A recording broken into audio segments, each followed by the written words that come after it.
Hello everyone, welcome back to my channel. Today, we're following a video about police officer Hùng helping clear CEO Hai's name, allowing him and Tusan to reunite. That afternoon began like any other, an afternoon that seemed no different from the rest, so peaceful that after years of uncertainty and upheaval, Tusan believed she could finally allow herself to take a deep, complete breath.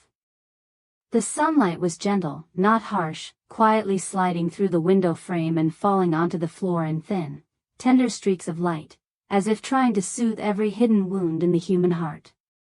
The small house was so quiet that she could clearly hear the soft clink of dishes touching, the faint sound of running water at the sink, and her own slow footsteps moving through the familiar kitchen. Tusan went about her tasks with the most ordinary movements, washing dishes, wiping the table, placing each item back in its proper place. Everything was neat and orderly, as if she were trying to keep her life as stable and structured as the kitchen itself. There was no specific fear in her mind, only quiet, scattered thoughts, simple yet real. She thought of Hai, the man who had been busier lately, the brief phone calls, the late nights, the occasional fatigue in his eyes that he tried to hide behind a smile. She thought of the plans they had once whispered to each other during quiet nights, when the world seemed to shrink until it was just the two of them leaning close, speaking of the future with voices both cautious and hopeful. They were small, simple dreams, yet they were what made her believe she still had the right to hope. She believed that this peace was real. But it turned out that the peace was only a brief pause before everything suddenly collapsed, without warning, without giving anyone time to prepare. The phone rang, its sharp sound slicing through the stillness. An unfamiliar number appeared on the screen. Tusan froze, as if something unseen had slowed her heartbeat by half a beat. The hand holding the dishcloth stopped midair, even her breath seemed to catch. For a few short seconds, she stood there staring at the glowing screen as it lit up and went dark again, a vague unease creeping in, formless, yet strong enough to send a chill down her spine. She hesitated. Just slightly. Then she reached out and answered. On the other end was a voice, stern, concise, stripped of all unnecessary emotion. It was the voice of the police. Each word was clear, decisive, cold like metal. They informed her that CEO Hai was currently being temporarily detained to assist with an investigation related to his company, and that she might be contacted to cooperate if needed.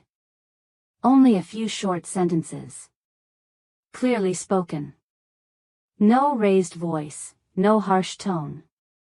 Yet each word fell heavily, crashing into Tusan's chest, cutting off her breath. She stood frozen, her mind terrifyingly blank. The phone in her hands suddenly felt weightless, as if she no longer had the strength to hold on to anything.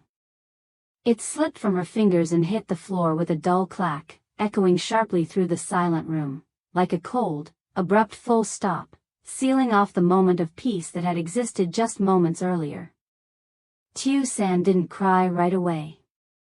Not because she was strong, but because she couldn't yet comprehend what had just happened.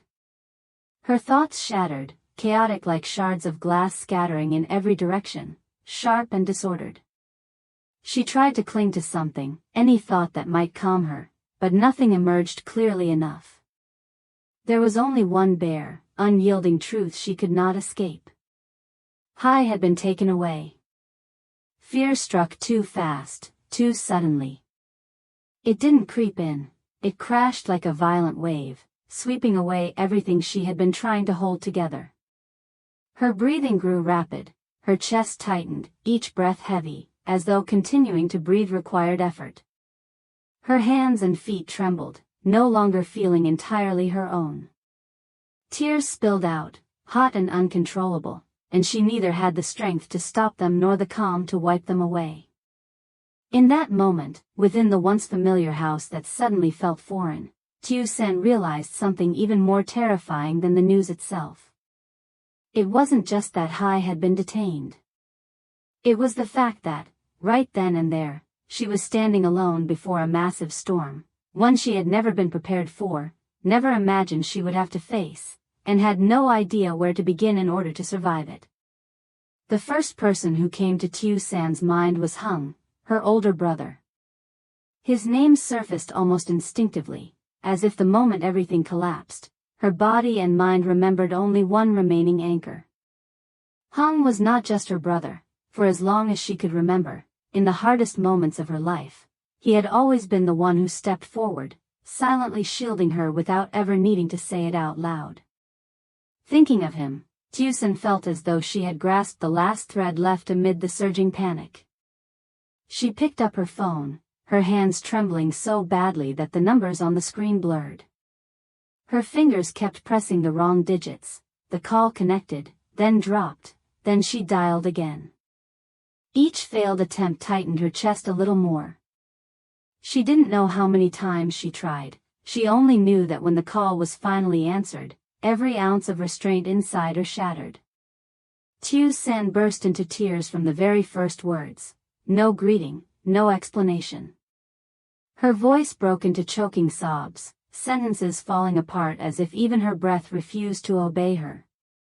She repeated only the most essential facts, afraid that if she didn't say them quickly enough they would disappear. Hai had been detained by the police. The company was under investigation. She didn't know what to do next. She didn't know whom to trust. She didn't know what she should be most afraid of. On the other end of the line, Hùng fell silent for a few brief seconds. Not because he failed to grasp how serious the situation was, but because he was steadying his own voice, so he could be a support for his sister.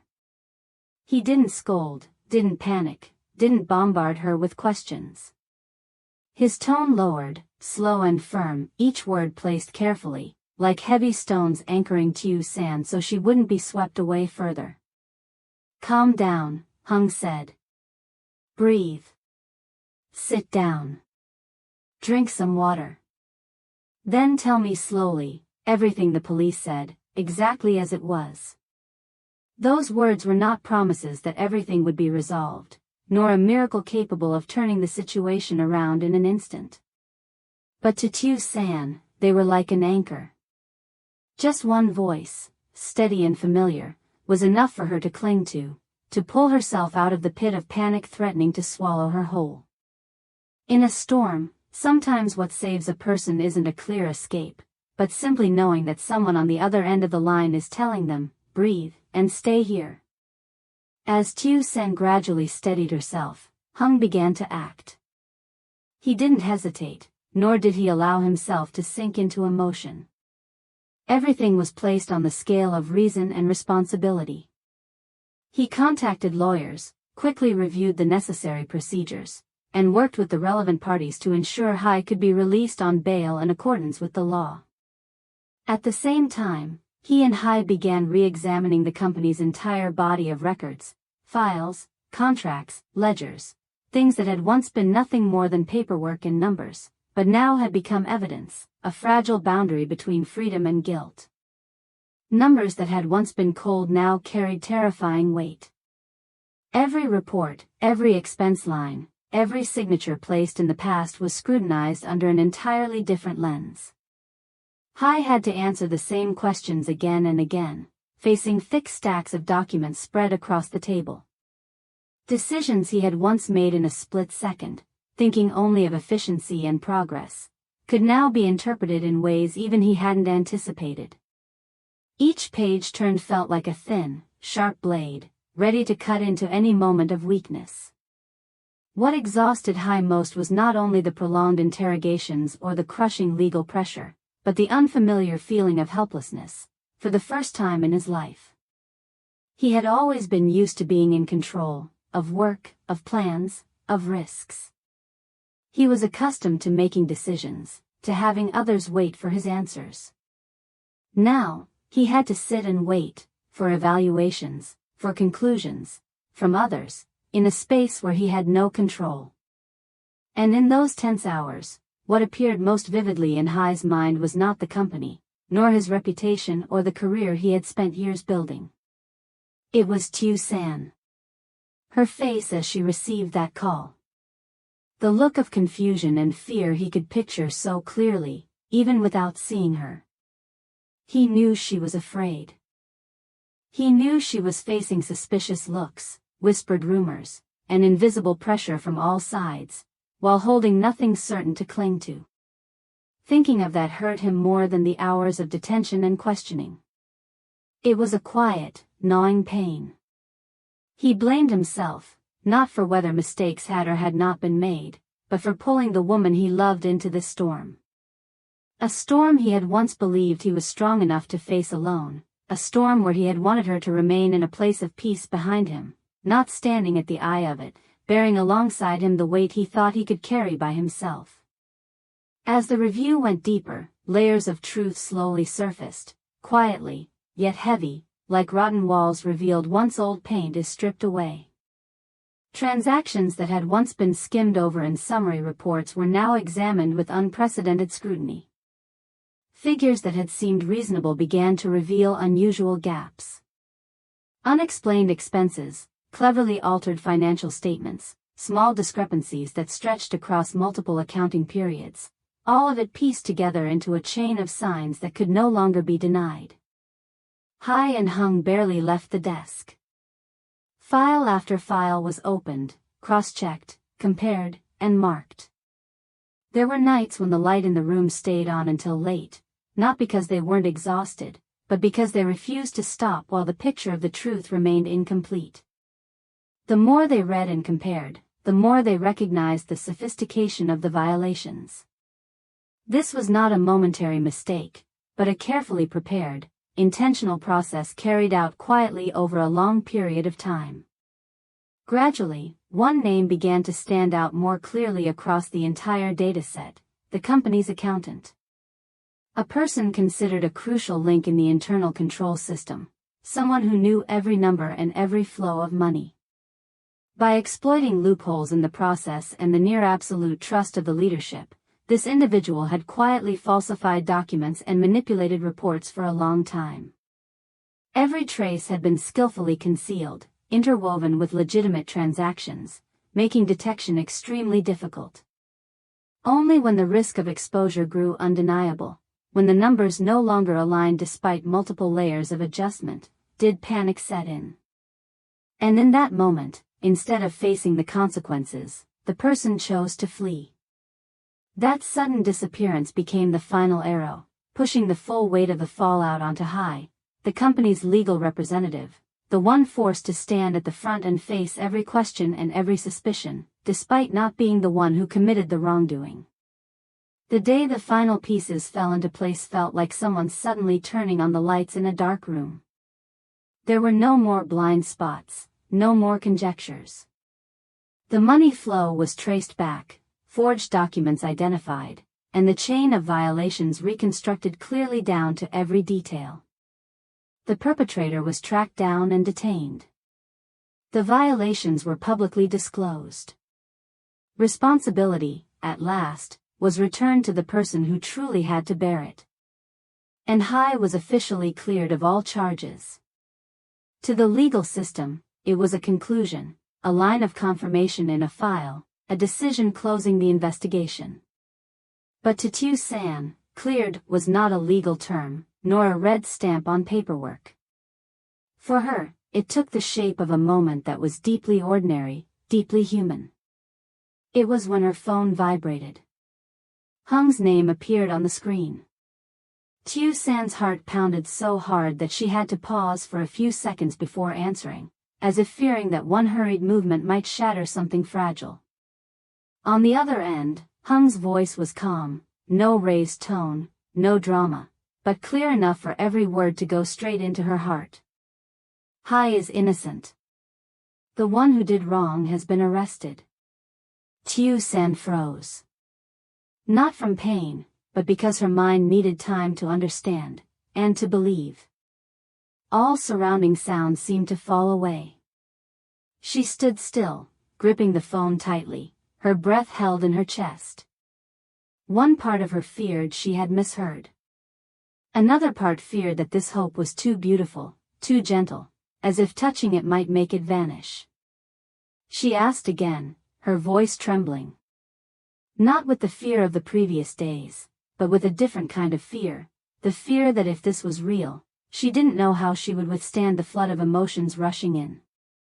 When Hùng confirmed it once more, firmly and without hesitation, the defenses Tusan had been holding up for so many days finally collapsed. Everything she had suppressed, everything she had forced herself to swallow so she wouldn't fall apart, burst free. She broke down in sobs, not cries of despair, but sobs of exhaustion and release. The tears that flowed were no longer heavy or frantic, they carried away sleepless nights, suffocating hours, and fears she had never dared to name. They were the tears of someone who could finally breathe again, after a long journey spent holding her breath just to keep moving forward. Hai returned home on an evening with no rain, no wind, nothing special to mark a major turning point in a person's life. The door closed behind him, the familiar sound gentle, just like so many times before.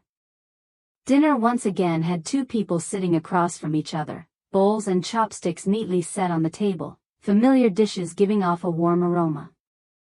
The house was the same, every corner unchanged in form. But both Hai and Tusan understood very clearly, even when everything on the outside returns to its place, what changes inside a person can never fully go back to how it was. No one said it out loud, yet it existed in every pause between them. In the way Hai sat a little longer before eating. In the way Tusan's gaze lingered a little longer on his face. The quiet now was no longer carefree peace, but a deeper stillness after upheaval, where each person was facing themselves. Hai seemed more subdued. Quieter. More cautious with every thought and every word. The absolute confidence of a man who once believed he could control every risk, that as long as he was capable and decisive, nothing would slip beyond his grasp, was no longer intact. In its place was the gaze of someone who had learned the cost of carelessness, of trusting the wrong place, of underestimating seemingly harmless cracks. He hadn't lost his strength, it was simply now accompanied by restraint and a quiet vigilance. Tusan, too, was no longer the same as before.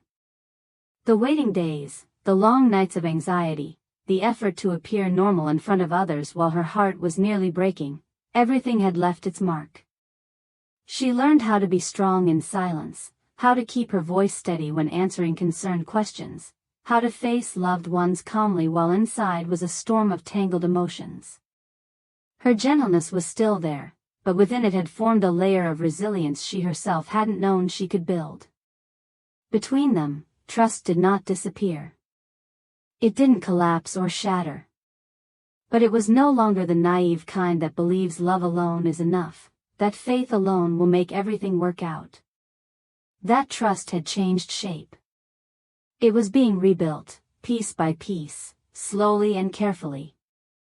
Built from understanding each other's limits, from the costly lessons they had just lived through, and from wounds not yet healed that still quietly reminded them to be careful.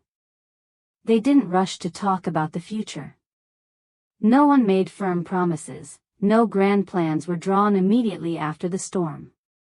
After everything, they both understood that some things, when spoken too early, are easiest to break. They chose instead to stay beside each other more quietly, paying attention to the smallest details of daily life, as if every ordinary moment now was far more precious than before. After the storm, they couldn't be certain that all challenges were truly behind them. But they knew one thing more clearly than ever: peace is not something that comes naturally. Peace is the result of awareness, responsibility, and the refusal to leave fate to chance. Peace is something that must be protected every day, by not repeating old mistakes, by facing reality head-on, and by not letting go of each other even when life suddenly puts them to the test. At the end of the road they had just walked, there remained a quiet, unanswered question. Was this truly the end of the nightmare they had just endured, or merely the opening chapter of another journey, harder and more turbulent, yet also more mature, for Tusan and CEO Hai? Please subscribe to my channel to follow the next videos and continue this story with us. Xin chào mọi người đã quay trở lại với kênh của mình nhé. Hôm nay chưa ăn cơm luôn, chưa nấu cơm luôn mọi người. Ngồi làm video cho nó xong.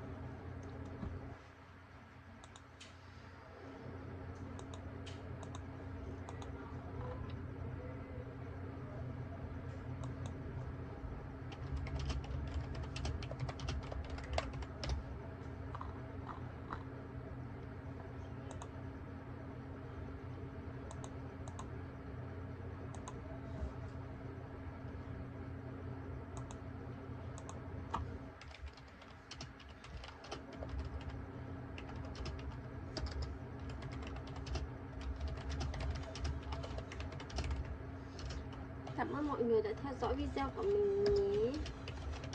Tạm biệt mọi người, hẹn gặp lại.